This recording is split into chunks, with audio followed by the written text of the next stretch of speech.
Now children, I have a very stern warning for you today. If you don't like witches, then you must absolutely turn off this story, because this is the story of a truly terrifying witch and one who eats children. Are you still here? Then you must be very brave, but don't say that I didn't warn you. Now this is the story of two children called Hansel and Gretel, who got lost in the woods one day, and this is what happened to them. In a deep dark forest a long time ago stood a tiny cottage, and in this cottage lived a very poor woodcutter with his wife and their two children, who were called Hansel and Gretel. His wife was sometimes very cruel and often treated Hansel and Gretel badly. "There's not enough food in this house to feed all of us," cried the children's stepmother one morning while the children were asleep in bed.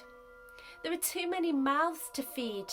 You must take Hansel and Gretel far into the forest today and leave them there."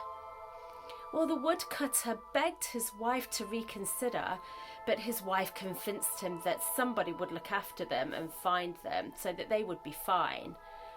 And besides, he felt too hungry to argue. And so eventually he gave in and agreed.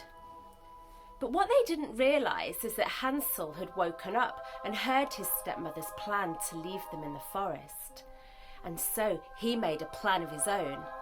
He went out into the garden and secretly filled his pockets with bright white pebbles. And soon the woodcutter called the children and said that they would be helping him to chop wood in the forest today. Well, Hansel and Gretel followed him, and as they went, Hansel took the white stones one by one and dropped them on the floor behind him, leaving a secret trail which they could follow back home. Well, when they got to the deepest, darkest part of the forest, the woodcutter told the children to wait by a big old oak tree while he went off to chop some wood. Well, the children were afraid to be left alone, but they did as they were told. And some hours later, the sun began to set, and the woodcutter still hadn't returned, and Gretel began to cry.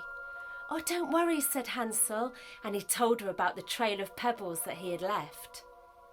Gretel was so overjoyed when they found the first stone gleaming in the moonlight, and then they saw the second and the third, and eventually they followed them and saw their cottage in the distance.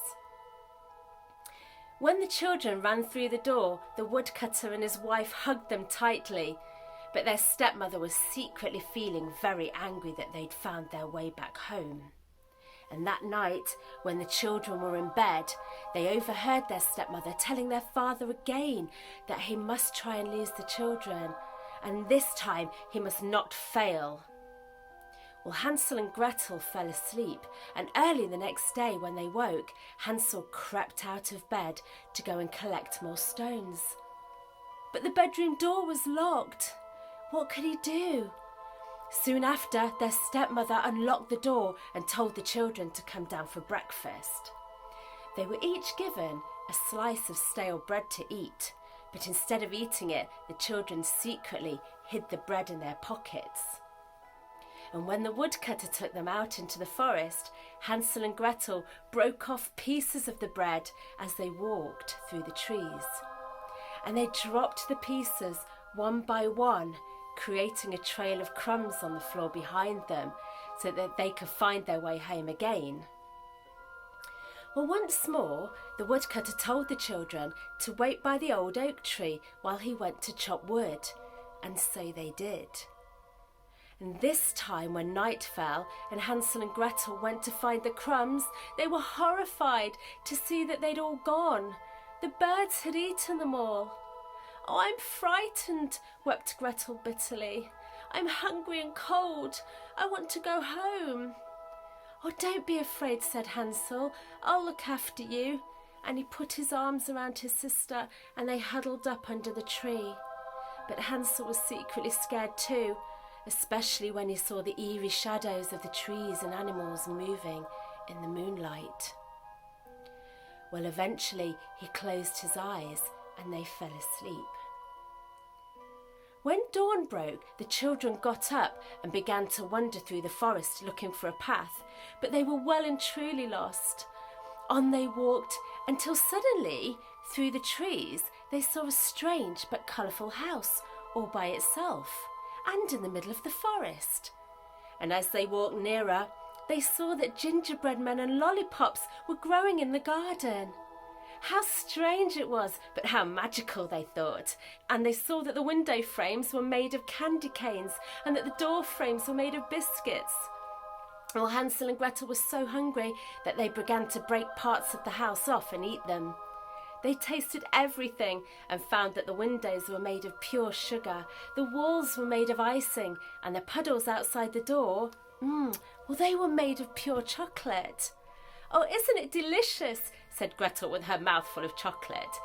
She'd never tasted anything so nice. Well, they were just about to try and put another piece of biscuit door frame in their mouth when suddenly there was a creaking sound and the door slowly began to open. And in the doorway stood an old woman. Her nose was long and pointed, and her chin was just as pointed, and her hair was long and straggly. And Gretel could have sworn that her skin was green. Well, the children stepped back in horror. "Well, well," said the woman. "Children, are you enjoying my house?"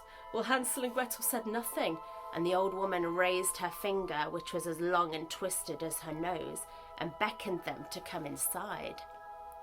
"Oh, you have nothing to fear," she said. But unluckily for Hansel and Gretel, the woman was a witch, and she used her house made of sweets to lure and trap children. Then she would eat them. The children were in terrible, terrible trouble. Well, as Hansel and Gretel entered the witch's house, the witch immediately pushed Hansel into a cage and locked the door. The children screamed, but they were too far away for anyone to hear them. The witch picked up her seeing glasses from the table, looked at Hansel and said, "You're nothing but skin and bones. I shall fatten you up and then eat you." And then she looked at Gretel. "And you can do the housework, and then I'll eat you too." Well, for days Hansel and Gretel were kept prisoner in the witch's house, and each day the witch would ask Hansel to put his finger through the bars of the cage so that she could feel it and see whether it was fat enough for her to eat. Well, luckily for Hansel and Gretel, the witch had very poor eyesight and couldn't see much without her glasses. So one day Gretel hid them and handed Hansel a chicken bone so that he could poke that through the cage instead. Well, the witch couldn't see that she was actually being tricked, and every day when she asked Hansel to hold out his finger, she would feel the chicken bone and say, "Oh, you're still much too thin to eat," and she would give him more food. But Gretel was made to go hungry. A week passed, and every day the witch saw that Hansel wasn't getting any fatter, and she grew tired of waiting. "Light the oven," she told Gretel one day. "We will have tasty roast boy today." Well, Hansel was terrified, but Gretel had thought of another plan. She lit the oven and she stayed quiet until at last the witch shouted, "Is the oven hot enough yet?" Well, Gretel pretended to be confused and said, "I don't know how to tell if the oven's hot enough. Will you show me?" Well, angrily the witch screamed at the girl, "You useless child!" And pulling Gretel out of the way, she shouted, "I'll check for myself." But when the witch bent down and peered into the oven, Gretel gave her a great big tremendous push, and into the oven she went. And then Gretel shut the door behind her and locked it. The witch had come to an end. Well, Gretel ran to set her brother free.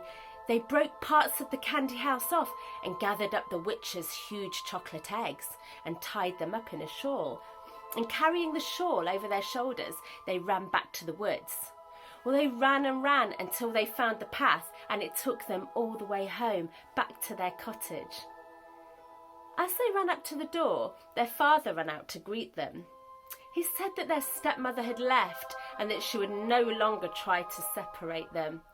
And they hugged and they went inside the house. Well, on the kitchen table, they opened the shawl and broke open the chocolate eggs to share. And out fell hundreds of gold coins. The witch had hid them there for safekeeping.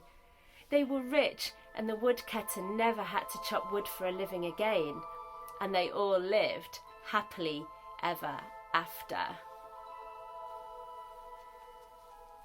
There you go. I told you that it was a scary story, but if you stay to the end, it means that you were very, very brave. And I hope that you have a nice evening out camping, and I hope that you never ever meet a wicked witch in the woods.